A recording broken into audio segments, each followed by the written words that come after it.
Good morning, good afternoon, and good evening, everybody. It is Red coming at you with a knife review. Today we have a Benchmade Mini Griptilian, the smallest of the Griptilian family, out of the two. This version has a hole as its opener, as well as a swept up sheep's foot style blade.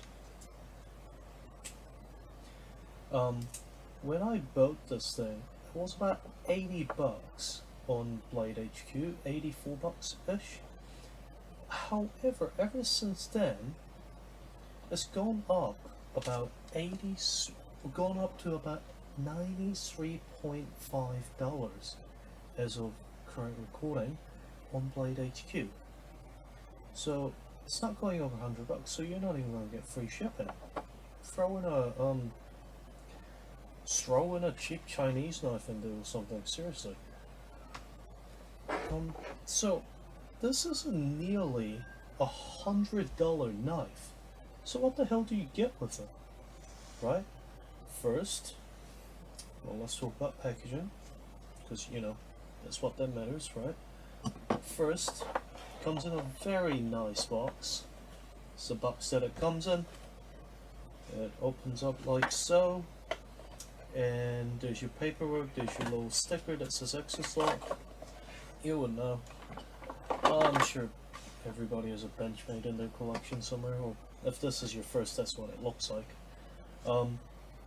And it comes with a spiffy little silk-like baggie, which I'm using mine for a different, more expensive Benchmade that I bought secondhand and doesn't have a bag, so it's sitting in there nicely. But this one doesn't need a bag.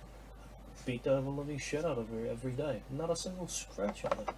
Beautiful. Right. So for that 100 bucks, you get 2.91 inches of 154 cm. Benchmade says it is 58 to 60 HRC, and Benchmade, in my experience, has always done a fantastic job at heat treating this steel. For this one, it has very great edge stability, edge holding, and it shines up beautifully when it's sharpened. Let me see if I can show it to you. Oh, I might take a picture of it later. But take my word for it, it shines up beautifully. It's probably the most rewarding feeling knife that I've ever sharpened in my life. It is very pleasurable, it's not hard, it's not easy, it's just a sweet spot. It also stays shiny for quite a bit. It's not a cheap steel, so it holds its edge, and it's not a toothy steel because it's got quite a bit of chromium in it, a little bit of lower carbon content and other stuff in it that makes the steel very very susceptible to being hair popping shiny instead of a working toothy edge like Elmex. And it holds it for quite a while. I only have to strop this once in a while, and it holds its edge very well. The blade is 0.1 inches thick, and the grind itself is, I don't know if you can see it, but it's a hollow grind. The thickness tapers very quickly to very thin edge behind the edge. Since I've sharpened this quite a few times, it's gotten a tiny bit thicker, but hey, it's just gonna happen. I might ask them for a new blade one day. Who knows? Sadly, actually, the blade finish is satin.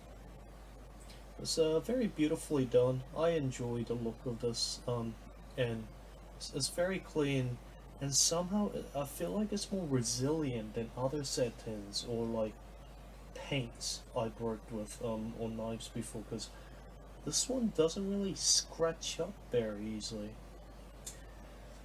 Let's see, moving on.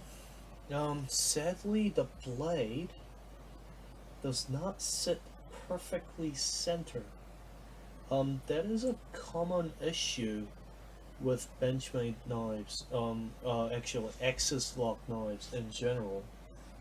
And I played around with this thing so much that I don't care because it's not rubbing. I love this thing. It doesn't rub, so I don't care if it's slightly off center. That's not a big problem for me.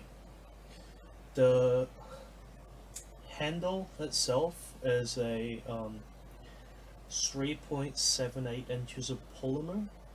It's just plastic. You know, it's fancy plastic, but it's still fucking plastic. You get $100 and you get plastic. It's not G10, it's not micarta.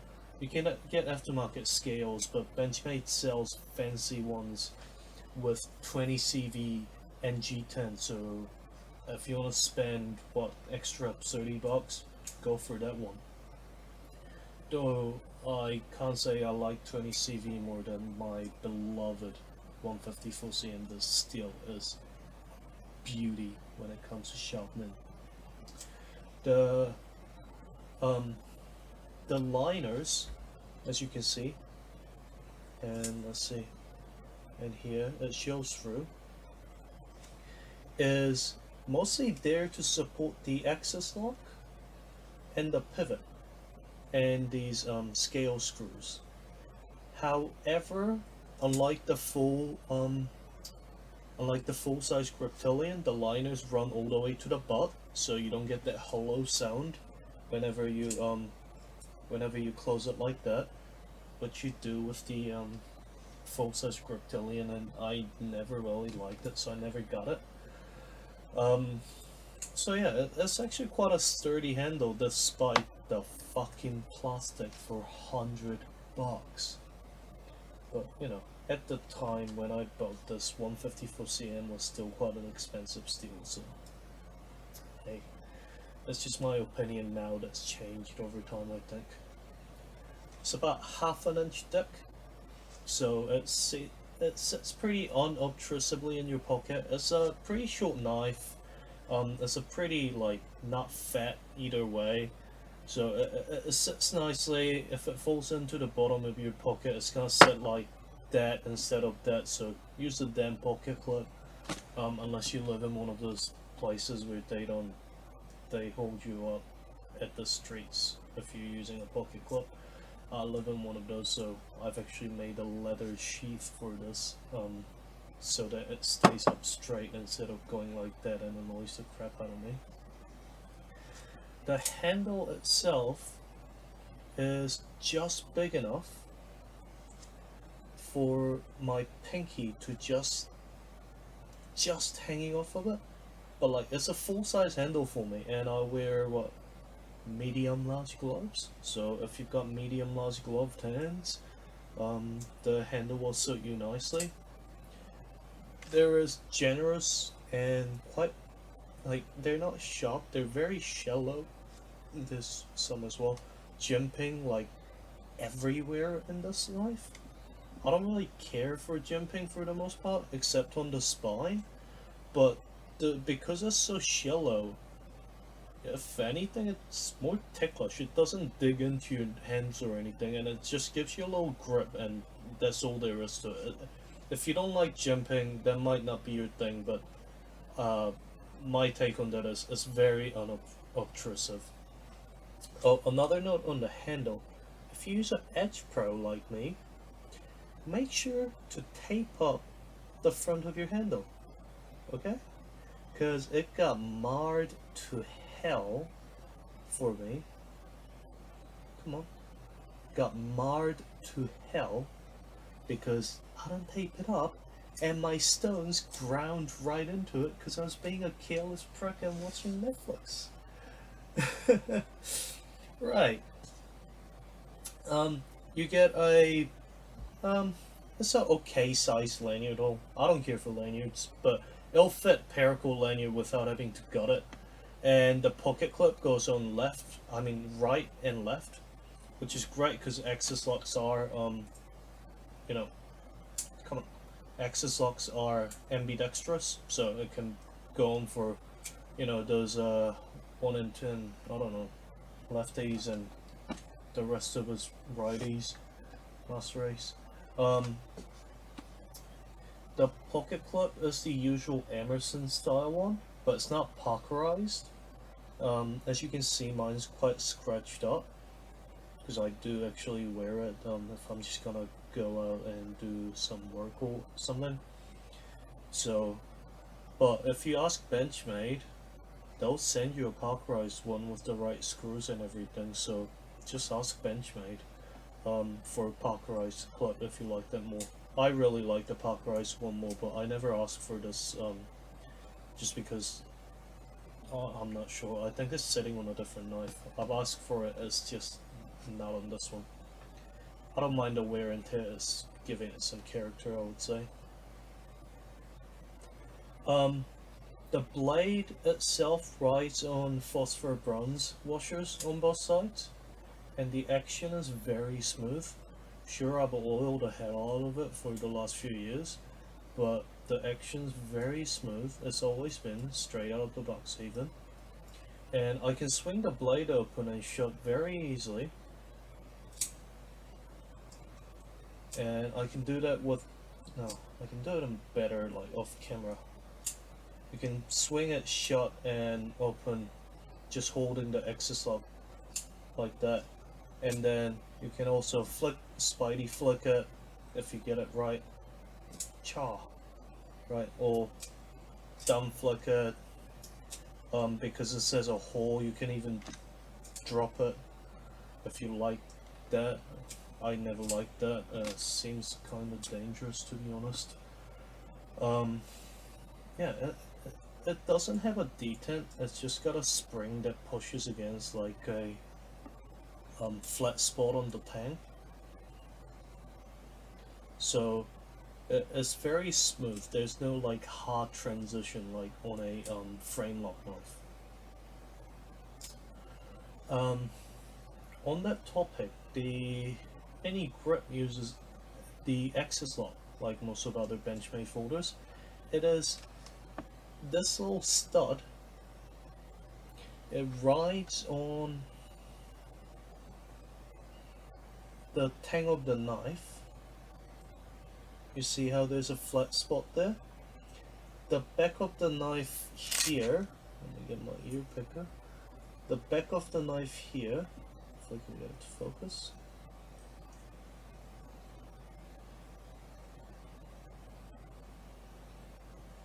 The back of the knife here hits the stop pin, and the axis lock sits on this flat bit.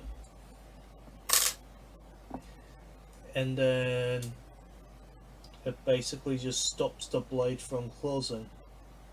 You just have to move it out of the way and it closes. The construction wise, the knife mostly sits on top of stainless liners. There's nothing that threads straight into the plastic. The pocket clips might look like that they do. They do not. There is bronze inserts that are threaded so that the metal actually threads into another metal and not into plastic. That would have been a huge turnoff for me, but thankfully Benchmade is actually very thorough in their designs. The pivot is also captured. As you can see, one of the sides doesn't have a screw hole, only the side does. It is a D-shaped pivot, which means you can play with it as much as you want until it gets bruised. I'm looking for the wrong thing. Anyway, it won't come loose, right? You can play with it all day, watching Netflix. Yep, Netflix. And then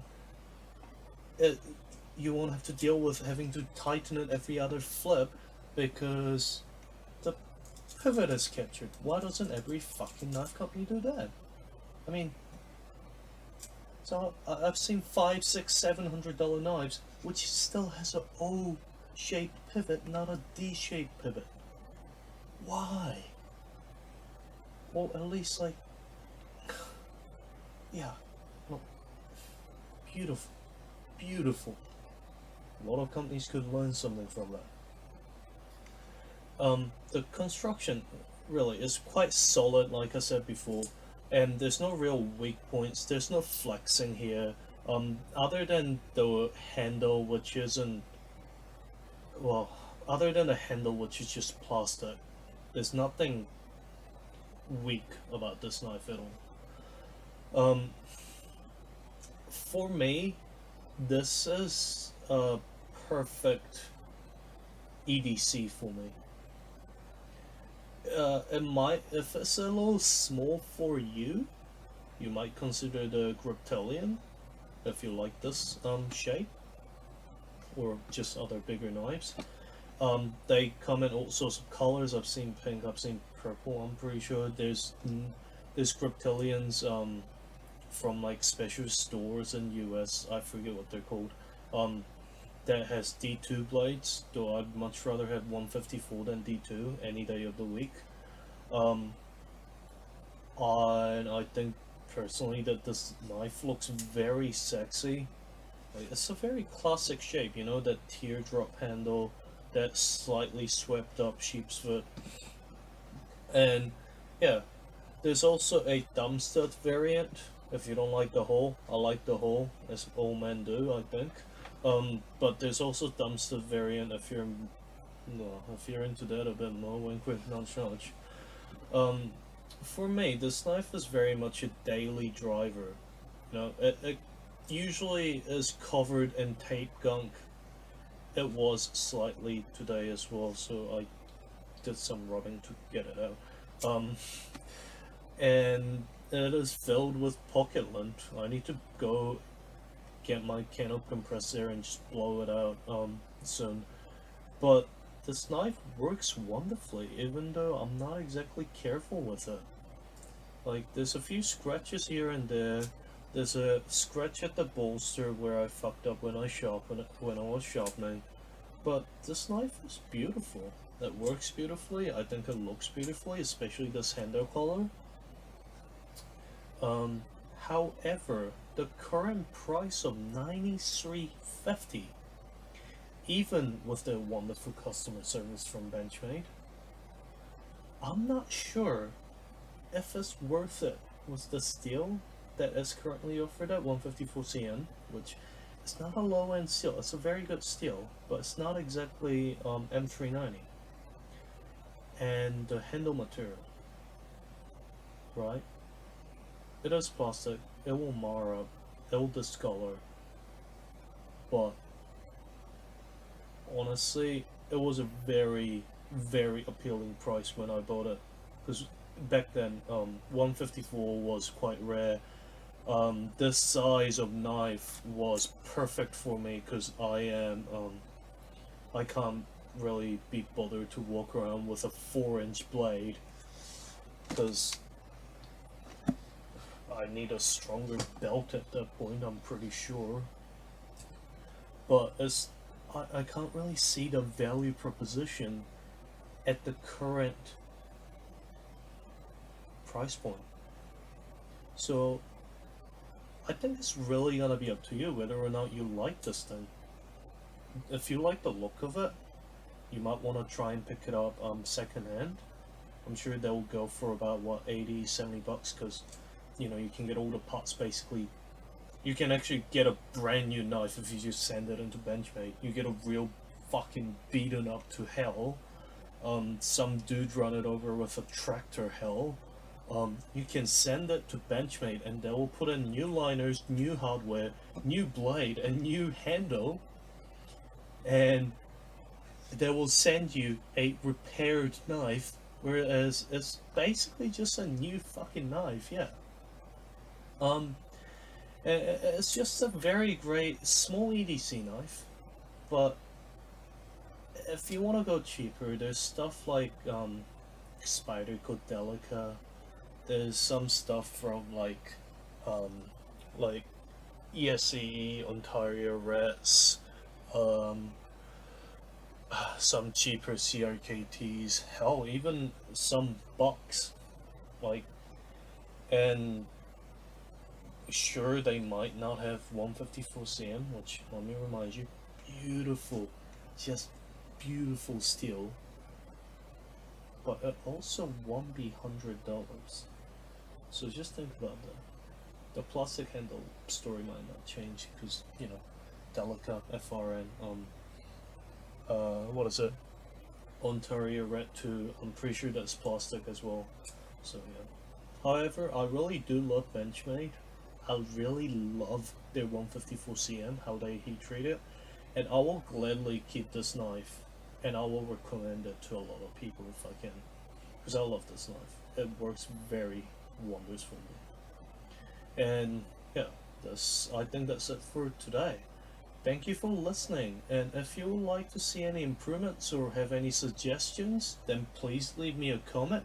I will try and respond. To be honest, I don't know how you found this video, but good on you, sticking through with it. Thank you very much. Leave a comment. Right, have a good one, everybody. Take care of yourselves.